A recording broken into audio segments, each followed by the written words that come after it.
people say, well, this is a very strong female character. And I'm like, what is that? Like, I want to play all of it. I just don't want you to single out aspects that are, one-sided of your idea of what a woman is or should be.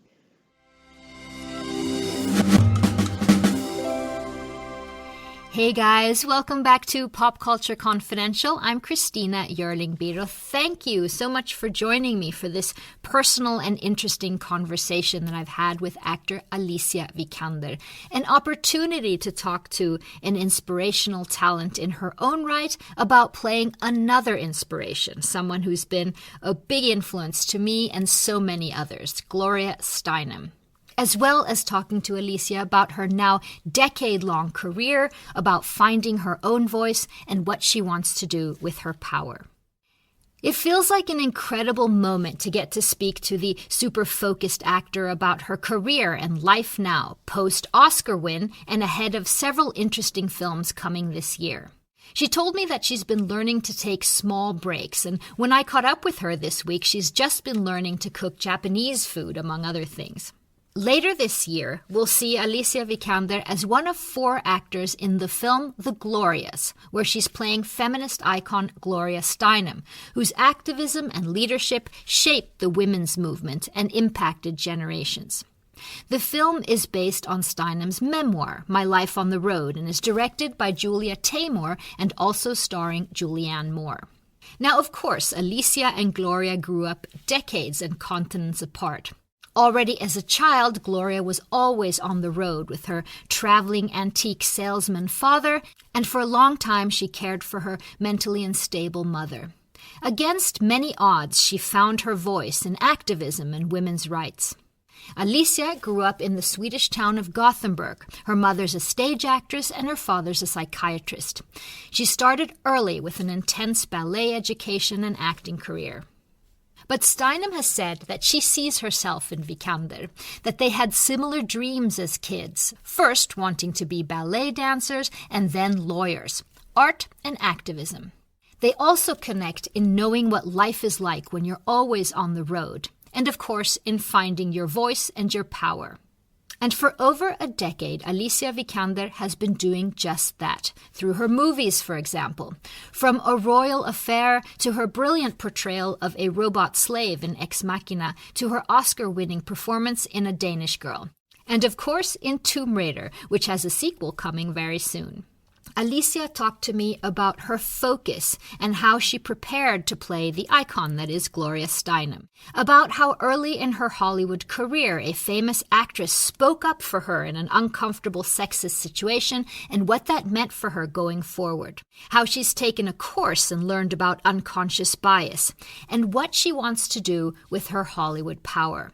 To be able to play women from all forms, angles, and dimensions.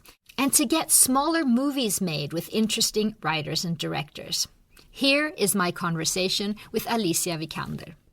Alicia, thank you so much for joining me. Thank you so much for having me. If you'll just indulge me for 30 seconds, a couple years ago, I was supposed to interview you live on stage and for my show, but then I got sick, like hospital sick, which is a freelance nightmare, but that's another story. I wrote you later to apologize and see if we could set up something new, and you sent me such a kind email, and you apologized. You wrote that you had just finished a press tour in 3 continents, dozens of countries, hundreds of days, and just needed a break. Maybe not 100 days, but it was probably a lot of them. Yeah. But here we are. And honestly, the fact that I get to talk to you ahead of the Glorias, it just felt meant to be, because my listeners know that I stan Steinem. And so to quote her, the art of life is not controlling what happens to us, but using what happens to us. So thank you so much.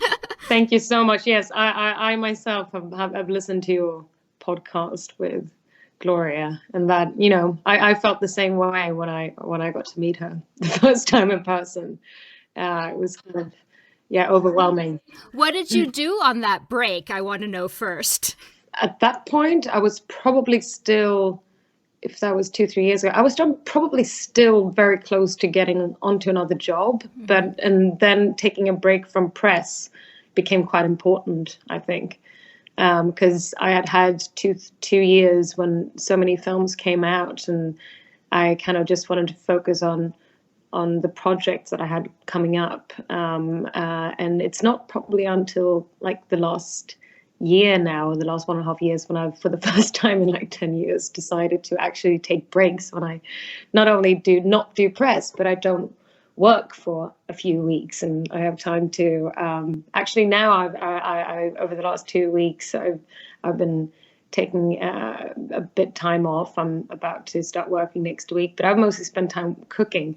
Oh, good for you. That's my new thing. I'm like, yeah, I've been baking and cooking. I've had a Japanese friend over the other night who now is teaching me Japanese cuisine. So that's amazing. Yeah. And can I ask, I don't know if I've heard this or if I've just sort of thought it was, are you a gamer? Well, that was probably during the time when I was promoting Tomb Raider, I'm sure. I actually did go and, play the new games before I made the film. I used to play Tomb Raider when I was a kid. And I think I just realized I was like in awe of the people who, because you need so much time. Mm-hmm. I mean, already up to like, I had spent like 2 days, and I don't know how I hadn't come that far. In games, I probably realized that I'm not as good as I used to be at this sort of thing. And, so I haven't done it in quite, some time. But when I was a young teenager, I really enjoyed both like computer games and video games. You seem like such a focused person. You learn Danish for a movie. You learn Japanese for Earthquake Bird. You train for your action movies, and you always have like 4 movies in post. Can you describe the sort of Vikander focus in words? I don't know. I think, it's more than, I think focus comes out of love for doing something.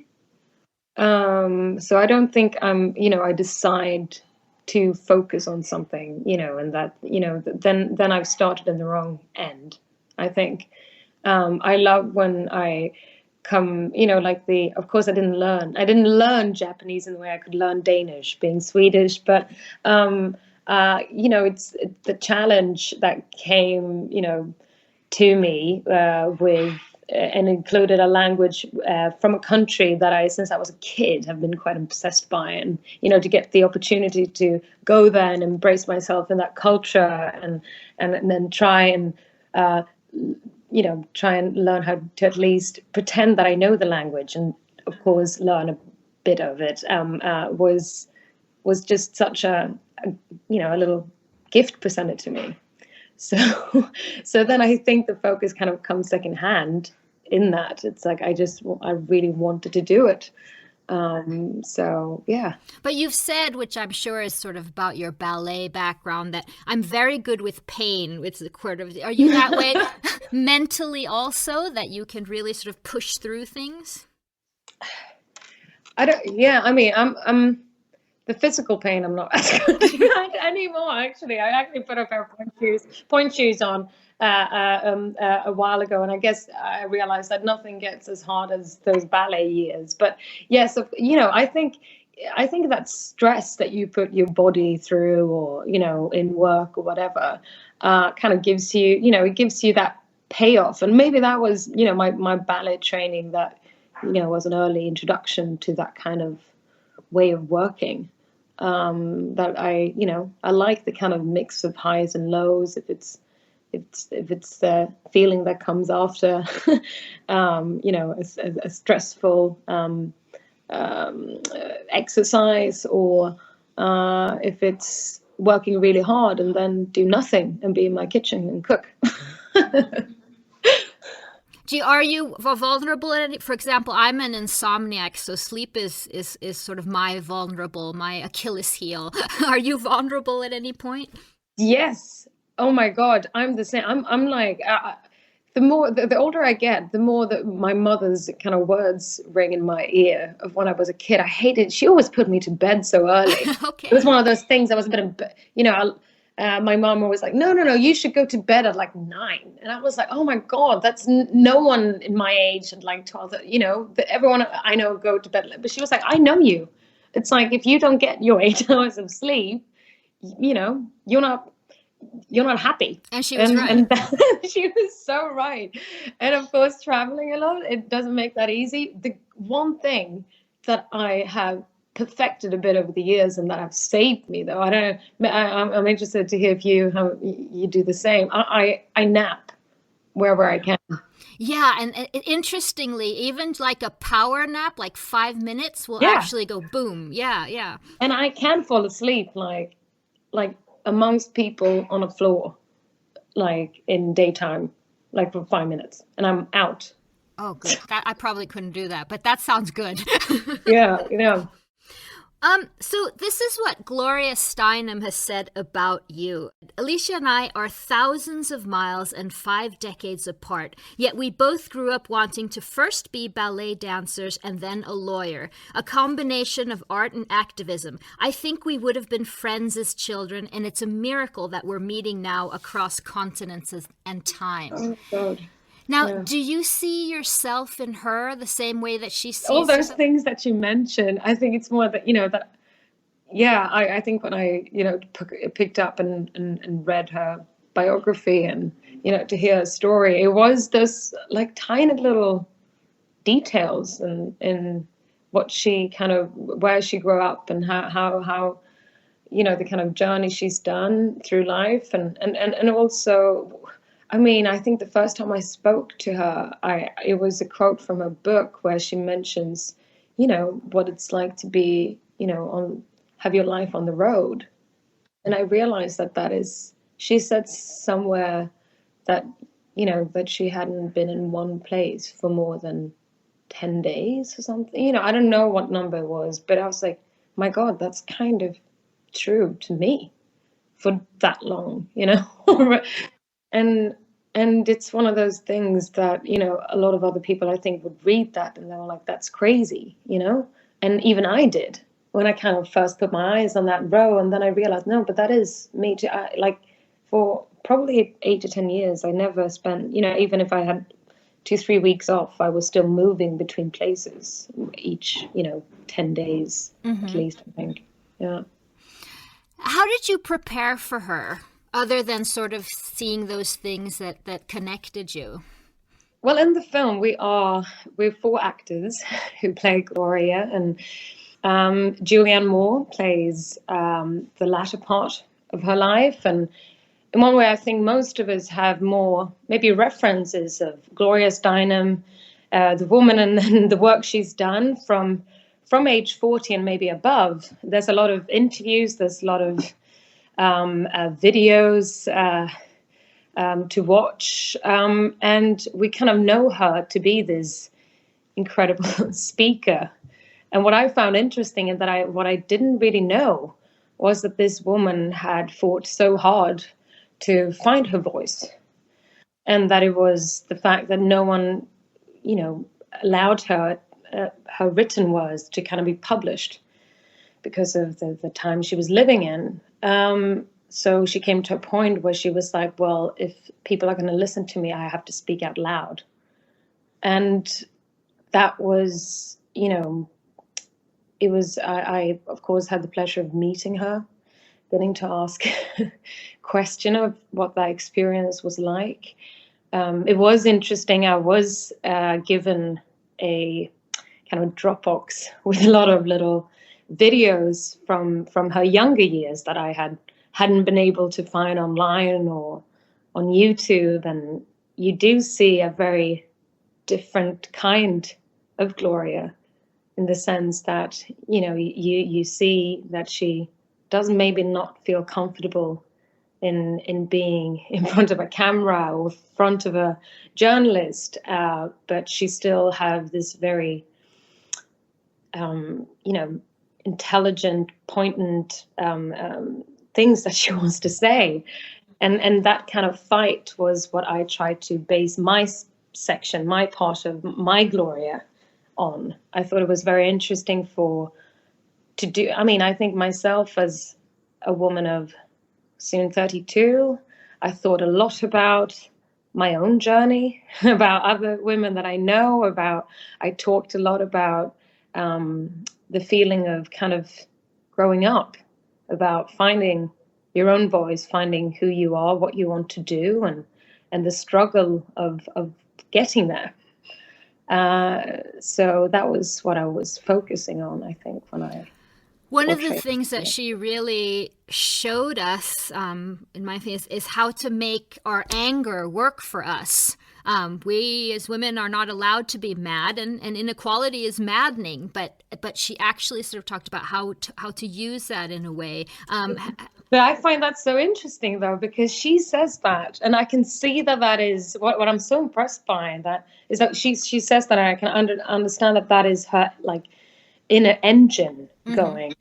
But then her way of always, exposing those ideas or thoughts with a gentleness and an openness and without kind of anger is what I think has made her voice become so strong, and that all kind of people have been listening to her. That she has the ability of reaching out to so many different people. She has an ability of always use humor and levity and laughter, even in the most grim moments and grim subjects. And I think that is also one of her biggest, definitely one of her strengths. So I believe in the film you portray her during those years that she did that incredible essay, right, where she exposed what it was like working as a Playboy bunny and sort of the male gaze. And I was thinking, when you were preparing for the part, for example, of the robot servant in Ex Machina, and when you were preparing for this, it's basically a machine that's built by and for a man. What did you learn about the experience of how men see women, sort of unconscious bias, and how we see ourselves? Just putting on that costume itself. Yeah. Very, quite an interesting experience. How did that feel? I felt so naked. It felt like I didn't. I mean, it's almost I felt even more naked putting on the stockings underneath that little bathing suit or whatever it is. I mean, it's also, I felt that over the last few years, actually also pinpointing things that I didn't see 10 years ago, or that I didn't, things that, made women repressed that I thought was still the norm 10 years ago. And that was something, of course, when you hopefully see this film, or when you did research, I was like, I couldn't believe that a woman that I've met face to face lived in a time where, I remember I saw this clip of a TV program, and she's supposed to talk about her work, and the journalists have asked if he can come and do the interview in her house, and then somehow Gloria finds herself standing there ironing clothes whilst doing the interview. And I can just see how, the struggle of someone in their 20s still don't understand, like, oh my God, do I need to do this? And in one way, she maybe had to, for people to actually listen to her. But, it was so many kind of wow moments that I couldn't believe my eyes or ears. And then realize how this woman, what the work that Gloria has done for decades now, and how far we at least have come. I said in passing, some interview I listened to while doing research, you mentioned in passing that you were going to take a course on unconscious bias. What was that? What did you learn? They've done it as a preparation. I'm part of the jury for the BIFAs, the British Independent Film Awards. And they had added this year that to be a qualified jury member, you had to do this, short course about unconscious bias.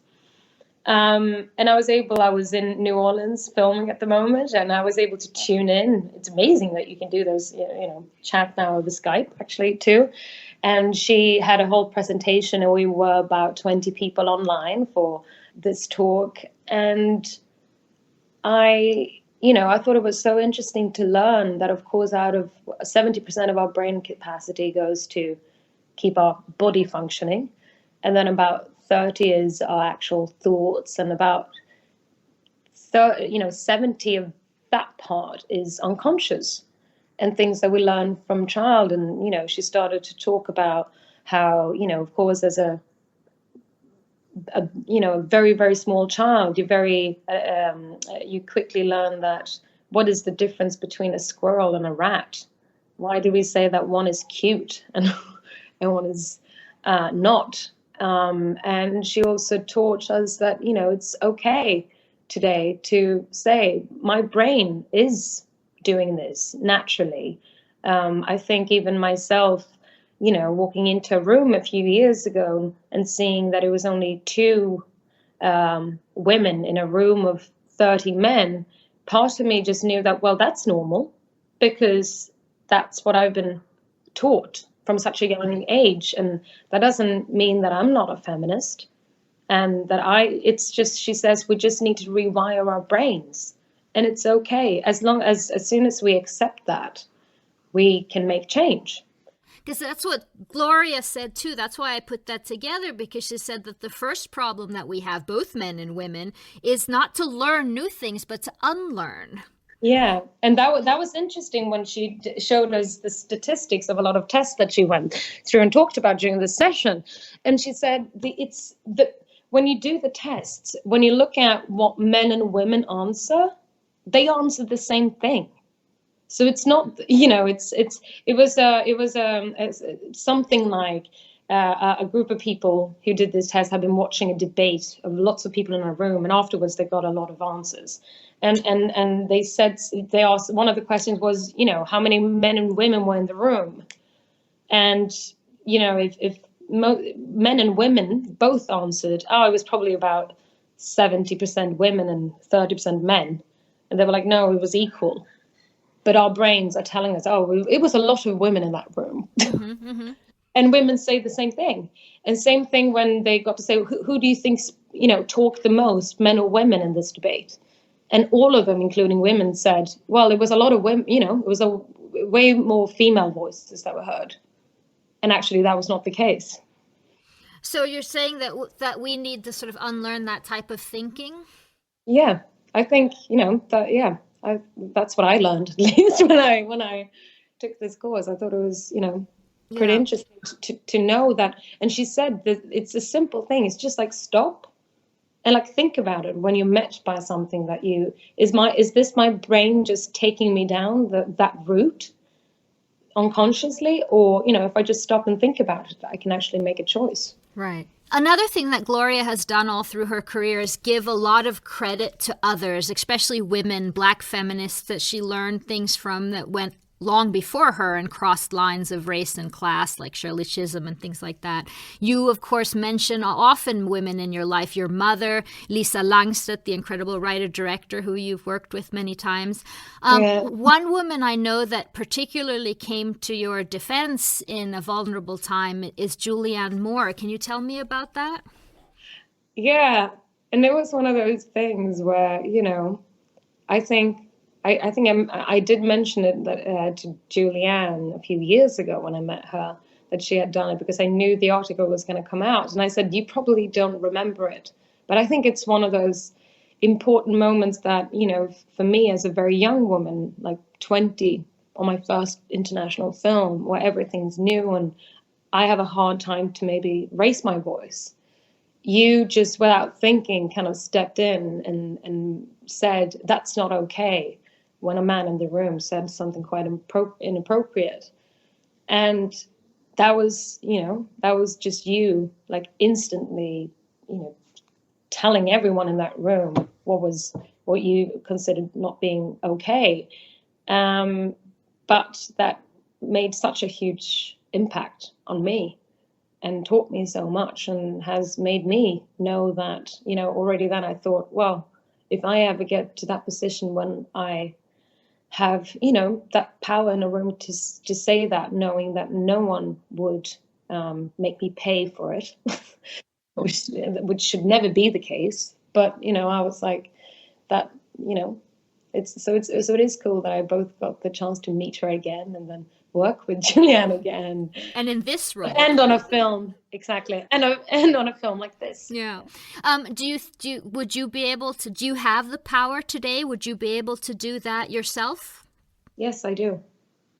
And I think it's part of not only where you've come in your career, I think it's also part of, it's tough growing up, again, that thing of finding your own voice and knowing what you stand for, and that I also, I know what I care about. If someone would tell me now that I had to pay for it, I wouldn't care, So I think that's just one of those things that, your priorities and what you care about becomes a bit more clear, I think, with growing up. And it's also being realistic. I remember reading, which I thought was just hysterical. Gal Gadot, she talked about that while she was doing Wonder Woman, and in the dark corners of the internet, men were saying that she was not anatomically built right to play the comic book version of Wonder Woman. And no one is. But this sort of still sticks with women, that you should actually be anatomically built to look like a comic book. Oh, comic book. That's crazy. People don't say that about the male characters as much, but I mean, it's the same issue there, isn't it? Yes. Because you've done that. You've played so many interesting characters that could have been the supportive wife or the sexy slave, but they've all been twisted. They've all been either sort of the ex machina character or the incredible relationship between the two women in Danish Girl, where Eddie Redmayne is transitioning, where the female body is neither sexy or unsexy. It has many dimensions. Is that important to you? Exactly. I mean, it's all about, ex machina is fine, human characters. But that was still what I was trying to find with Ava as well, in Ex Machina, the human elements. What I mean is that, sometimes I get a bit frustrated when, for a while you go into interviews and, people say, well, this is a very strong female character. And I'm like, what is that? I'm like, I have a hard time to connect with those words in the sense that I want to be able to play a weak woman or a sexy woman or but the thing is, like you said, it comes with dimensions. Like, I want to play all of it. I just don't want you to single out aspects that are one-sided of your idea of what a woman is or should be. But I guess the feeling is that the industry does that for women. That that's the sort of bigger issue, right? Yes, but I'm so excited to see that. I think there's a change happening. I think there's an awareness again about like the what she said in this conscious bias cause. It's about like stop and just think and say, is this just something that I was learned or something that I actually believe in? Or so I over the last few years are just coming on a set.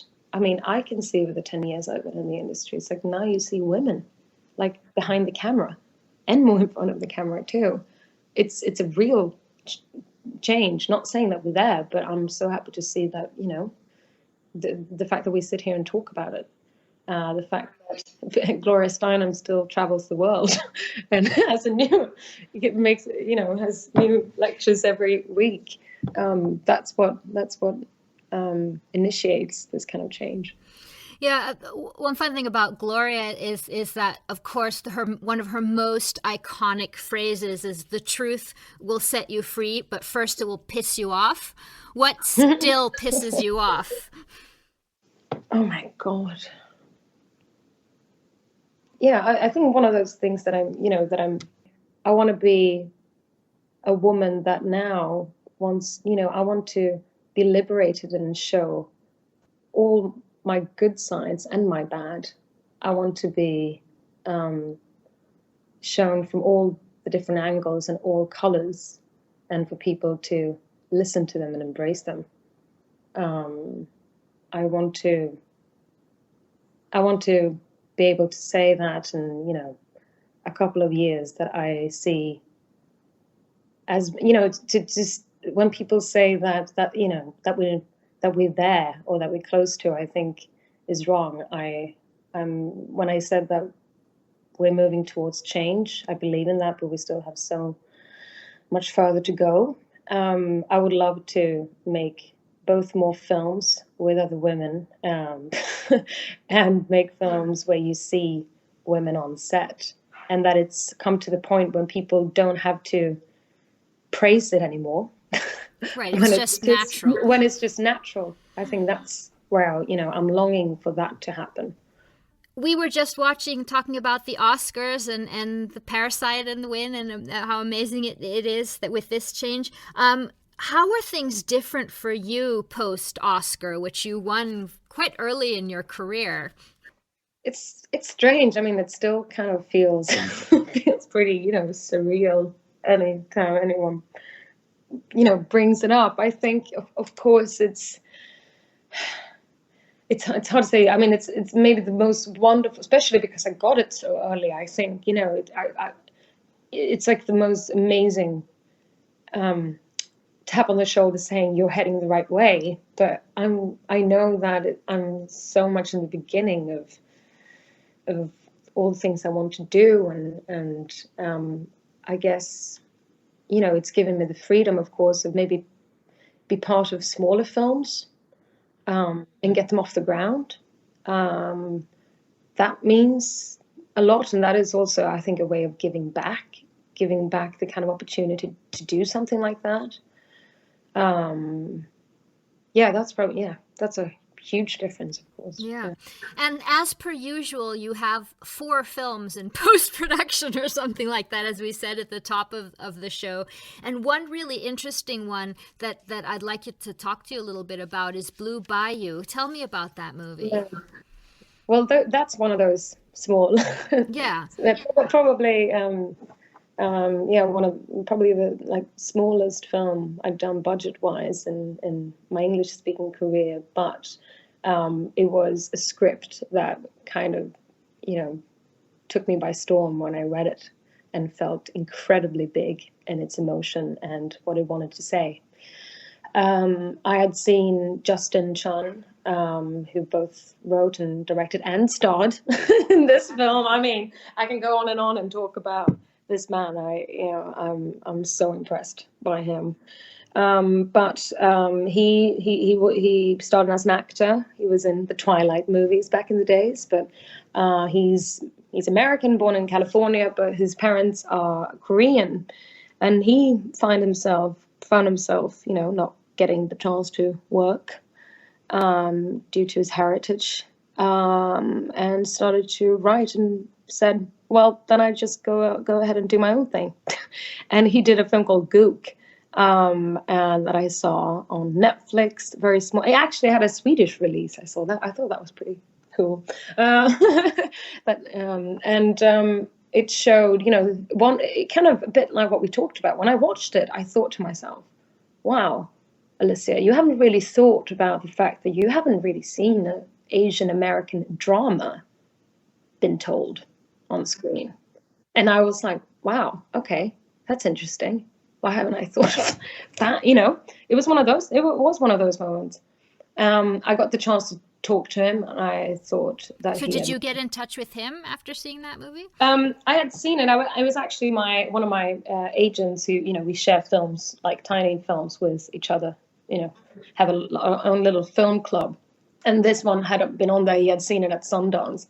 Then Macro, who Charles King and Kim Roth producers, came on board, and they've done, a lot of very meaningful films over the past few years, like Fences and Mudbound, and they took him under their wings. And I read the script, and I think I spoke to Justin straight after, and I had an amazing chat, and I called my agents. I was like, by the way, guys, I know that this is not the way to do it from a, if you're gonna make a contract and all of those things, but I've already said yes. Like, we already talked about when we can make it, so you just figure it out. We know. And just a chance, like, yes, now I can do the movie. Yeah, I mean, this is not a film where you make it for the love of filmmaking. I was like, he also gave me a chance of playing something that I haven't been allowed to play or haven't been given the chance to play yet.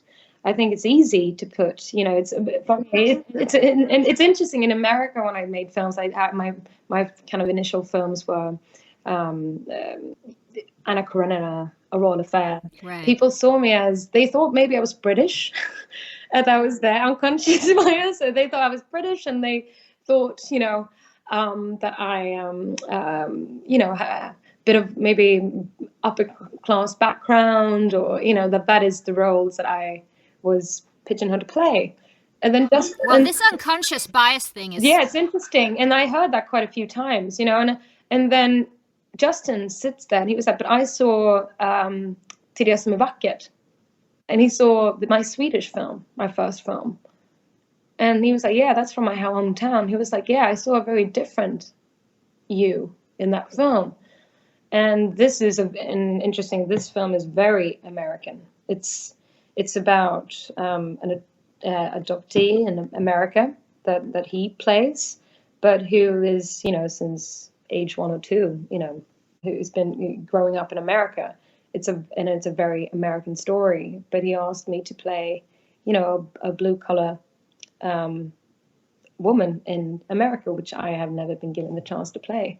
And he gave me he believed I could try and do it, which is the kind of role that maybe I haven't been, sent that much before. And that shows that he's, extremely open. He was like, no, and he actually ended up casting about, 10 to 15 different nationalities in his very American movie. When, do you know around what time this was going to be released? I think fall time, yes.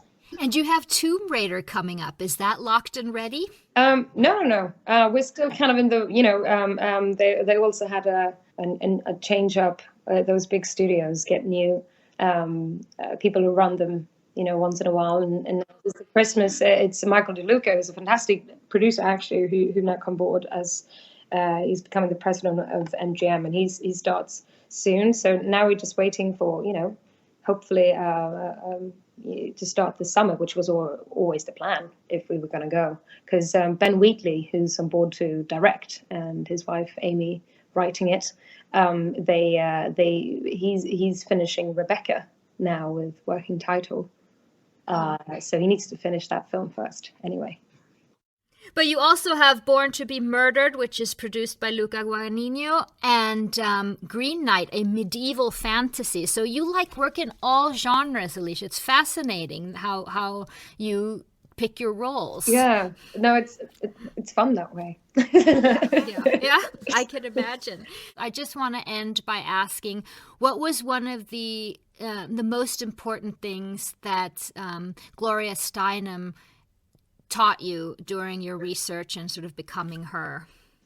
I think the fact that she against all odds was able to kind of believe in herself, to do what she thought was right for the cause that she believed she was working for, to see that the immense fear that she had for standing up in a room and even speak out loud, that the woman that I kind of know is, for me, the face of women, or the voice for women all over the world, to know that she'd done that journey, to me, was something that I kind of learned making this film. My unconscious bias thought that she had always had it. And I love that she says that, you have all these different personalities within you, and through your life you can get to evolve and experience all of them, and they're all part of you. And I thought that was something that I really took with me. Which you are doing also. Thank you so much for your time and for talking about this, and you know how much I'm looking forward to seeing all your movies, but particularly this one. Yes, of course. I'm so happy that we got the chance to do this chat, and maybe it was meant to be. Yes, I know. That's what I feel think like too. It was meant to be right now. It was supposed to be now and not then. Exactly what Gloria said. Thank you so much. Thank you so much. Take care.